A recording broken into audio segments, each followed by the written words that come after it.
Hey, welcome to the introduction for community and restorative justice. These slides will illustrate the readings that I've put in the package. This goes above and beyond the textbook. I have included them mostly because I do not think that we have a suitable theory to explain why restorative justice is superior to kind of business as usual justice. And this is my rationale for why we might show that RJ is better. So I start with Douglas North, his idea that institutions are really like building frames, and that then people interact with the building frames just like we do with the building contractor, and they add things like floors and doors and ceilings and windows and awnings off the outside and window boxes with flowers. So, you know, maybe we pass an institution rule that says you're allowed to go down and buy a marriage license and get married. We clearly expect people to get married, and the fact that they have kids, that's something that we should have been able to anticipate. But if we didn't, and they show up just like these, you know, awnings to keep the sun off the window, we're not terribly surprised by it. Happy coincidence.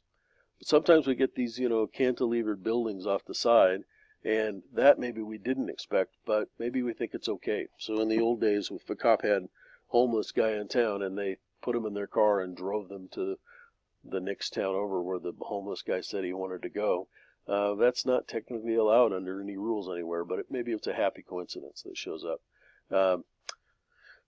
Clearly, if you're the other town, you might not be happy about that. So here's a visualization of that structure that North talks about.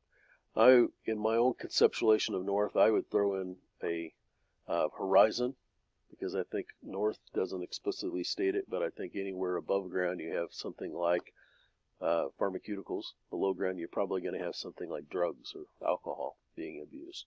And if you've got marriage above ground, you probably have something that looks a little bit like prostitution that goes below ground, even if it's like in an Islamic society and it's temporary marriages. Well, it's not quite the same, and so I think you mirror institutions. Now as Christie comes along, and he says he's not at all happy with this verticalization that takes place with this institutional theory, and he thinks what happens is conflict has a value, and that the vertical system starts to take ownership of that value. And so not only do the horizontal systems lose the value of their conflict, but they also keep the cost of the conflict, and so they get the worst of both worlds. Here's another visualization. Now, those costs and benefits in the green and the red, I'm going to show you then all of human activity and how it relates to this idea of how the vertical system interacts with people and how they deal with their problems. Christie also notes in the other article that I posted about the suitable amount of crime that these ideas of what's criminal, what's below that line, and what's above the line are really arbitrary, that every society decides for themselves what they want to call as crime, and he thinks that Western society have defined too much as crime, and therefore have taken too many conflicts away from the horizontal level and assigned it just arbitrarily to the vertical level, where cops and judges make pretty good money and have a very jealous outlook of whether or not that's their jurisdiction or whether or not communities can resolve things amongst themselves. Now, here's how I also help describe what Christie talks about in terms of conflicts and not being able to resolve them at the horizontal level, but also having costs associated with it. So at the top we have irrationality. No one is perfectly rational, and we find, particularly when we act together, if you look at Herbert Simon's work, because of incomplete information, we have very bounded rationality. Then we have feuds, disputes, and grudges that we always remember, we always keep score. Even if the system tells us I don't have a case, I remember. And the underground economy just accentuates this. You know, when I don't have any dispute system that I can complain when somebody takes some of my territory, I have very few recourses except to resort to violence. So we've taken away their ability to handle things themselves, and we've replaced it with very little. And so this is why you have the costs and none of the benefits associated with conflict. So here's the little clouds also kind of show this splotchiness below ground. Even though I show it as a building just like above ground, it's really not, because this activity is much less defined. So, but we do have some structure down there. You know, you have the bosses and you have the gangs. Bosses act something like the institutional system, the governance system, and the gangs are the fixers, the troubleshooters, maybe even unofficial cops. Here's a way to kind of define what's going on. There's a kind of a private practice sphere, and there's a public practice sphere that are going on above ground and below ground that could be horizontal, but is mostly vertical. And now we introduce Ostrom's article where she talks about common pool resources. One of the main points she makes, though, is that we tend to get stuck in market thinking in the United States, where everything is about the market business, the growth machine, and government only steps in appropriately when a market fails for some way. You get monopolies behaving badly, even like underground monopolies like gangs. And she makes an argument that across time and space that ad hoc systems work much better. And I'm not going to go into unpacking her theory. She just shows very clearly when people get together on forest rights, preserving clean water, clean air, protecting fishing grounds, divvying up irrigation and water supplies, an ad hoc system works much better. Now, you do need a vertical system to kind of enforce if the horizontal system can't take care of the problem. So you get a big guy that comes along and won't play fairly. You need a vertical system to ensure that that doesn't get out of hand. Now, Ramos makes an argument that not only are we exactly like Ostrom says, he's actually writing about the same time as Ostrom, but that our systems have a way of making us believe that it's the right system and the only way of doing things. And so that becomes more pervasive and more of a reason why the vertical system retains its power. So Noam Chomsky, he chimes in. He believes something similar is going on. You can pause here and read his quotes if you want to. And here's more of Alberto Guerrero Ramos and his idea. So what's the solution? Ostrom suggests that there ought to be room for ad hoc solutions. And so I've taken North's idea and I split market and government up and left some room in the middle for ad hoc solutions to implement Ostrom's ideas. And here's some more of Ramos's idea. Social scientists ignore how widespread cognitive politics has become part of the larger social fabric. This recalcitrant proclivity has basically left the social thinker, for the most part, unable to carefully, from both a normative and an empirically perspective, explore the conscious or unconscious use of distorted language, the intent of which is to induce people to interpret reality in terms that reward the direct and or indirect agents of such distortion. In other words, the vertical system, which is largely a market-related system, reinforces and tells us what's right and what we should believe, and we have very little tools to protect ourselves from that. Another one from Chomsky. Chomsky, as you know, is a linguist, so he's very aware of the power of language and words. We even changed the interpretation of the meaning of words. So Chomsky shows that if you looked in 1800s, what something like freedom meant really freedom of an individual to choose for themselves what was right for them. And now freedom means the right to choose the right economic system or the right to work. And, you know, it's taken on completely different meanings. And that's where Ramos introduces this concept, which I'm going to just show you right here, and I'll explain here in a couple of slides.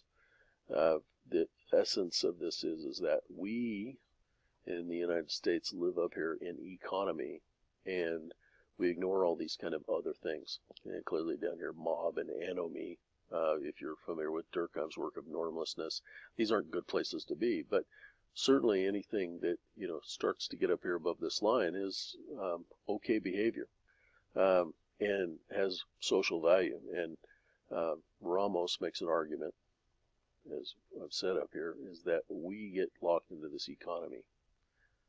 So Ramos says that, you know, a parenthetical man is able to evaluate themselves on all the scales and in all the aspects of life, but that most of us are not parenthetical at all. We get locked into these definitions that Chomsky and others have pointed out are very market growth machine driven. So when you talk about a parenthetical man, it's useful to say what it's not. And so this guy, he asked villagers in, I think it was Pakistan, and to put themselves in these different roles, and they were locked in and could not imagine what it was like to be, say, a newspaper editor or to be the president of the United States. They saw everything according to their own kind of life view. And that's the opposite of parenthetical man, and it's useful to be able to show that we're the same way. We're just as difficult.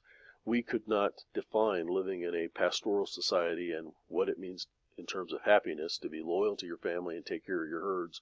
We can no longer think in those terms. Everything is about the organization and about efficiency and our contribution to the economy.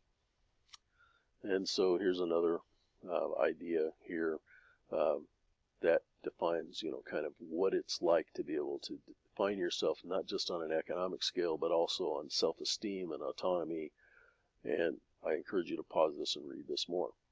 And so what Ramos argues is that not only should we be able to evaluate ourselves on economy, but we should be able to evaluate ourselves on this isonomy scale, which is a working together for good purposes. But this might be the PTA, has no economic value, or it's kind of nebulous what the economic value is.